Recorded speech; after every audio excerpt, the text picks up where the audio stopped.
Polytechnic diploma के बाद रास तौर पर इंजीनियरिंग कोर्सेज में दाखिलों के लिए मुनक्किद होने वाले ई-सेट इम्तिहान का शेड्यूल जारी कर दिया गया है।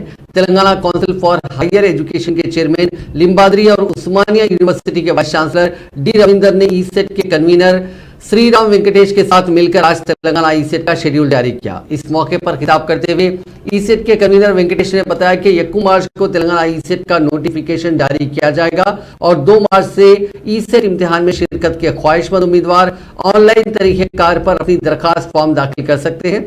5 मई तक दरखास्तों को कबूल किया जाएगा। 500 रुपए लेट फीस के साथ 8 मई तक, 2500 रुपए लेट फीस के साथ 12 मई तक भी ई-सेट की दरखास्तों को कबूल किया जाएगा। उन्होंने मजीद बताया कि उम्मीदवारों को 8 मई से 12 मई के दरमियान दरखास्त फॉर्म में एडिट का ऑप्शन दिया जाएगा और 15 मई से उम्मीदवारों के हॉल टिकट ई-सेट की वेबसाइट पर पेश कर दिए जाएंगे। 20 मई को ई-सेट एंट्रेंस इम्तिहान रियासत भर में मुनक्किद होगा। मजीद तफसीलात वेबसाइट TSEset.nic.in पर देखी जा सकती है।